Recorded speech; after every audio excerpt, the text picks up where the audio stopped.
9 ఏళ్ల పాటు అధికారంలో ఉన్న కేసీఆర్ తనయుడు కేటీఆర్ అధికారం కోల్పోయిన తర్వాత మతి భ్రమించి మాట్లాడుతున్నాడని కాంగ్రెస్ వర్కింగ్ కమిటీ అధ్యక్షులు జగ్గారెడ్డి అన్నారు. తెలంగాణలో ముఖ్యమంత్రి రేవంత్ రెడ్డి సక్రమంగా పాలన సాగుతున్నప్పటికీ కూడా బీఆర్ఎస్ నాయకులు ఉద్దేశపూర్వకంగా రాద్ధాంతం చేస్తున్నారని జగ్గారెడ్డి ఆగ్రహం వ్యక్తం చేశారు. కాంగ్రెస్ పార్టీని కూకటి వేళ్లతో సహా పీకేస్తామని కేటీఆర్ మాటలు కోటలు దాటుతున్నాయని ఎద్దేవా చేశారు. మహావృక్షంలాంటి కాంగ్రెస్ పార్టీని పీకేంత ధైర్యం కేటీఆర్కు ఉందా అంటూ జగ్గారెడ్డి ప్రశ్నించారు. అధికార పక్షాన్ని రెచ్చగొట్టే ధోరణి ప్రజలకు ఉపయోగపడే పనులకు మద్దతు ఇవ్వాలని జగ్గారెడ్డి కోరారు.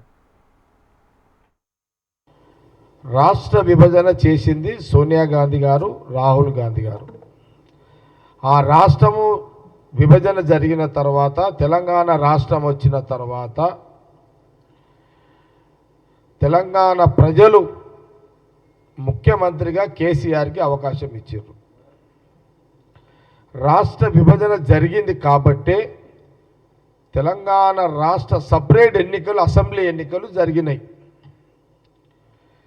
ఆనాడు తెలంగాణ విభజన సోనియా గాంధీ గారు, రాహుల్ గాంధీ గారు కాంగ్రెస్ పార్టీ చేయకపోతే ఉమ్మడి ఆంధ్రప్రదేశ్ ఎన్నికలు ఉండేవి.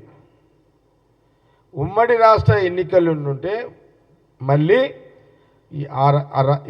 ఆ ఎన్నికలు ఉన్నట్టే అప్పుడు కాంగ్రెస్ పార్టీ ముఖ్యమంత్రి లేదా ఆ రోజు రెండే పార్టీలు కదా, కాంగ్రెస్ పార్టీ, తెలుగుదేశం.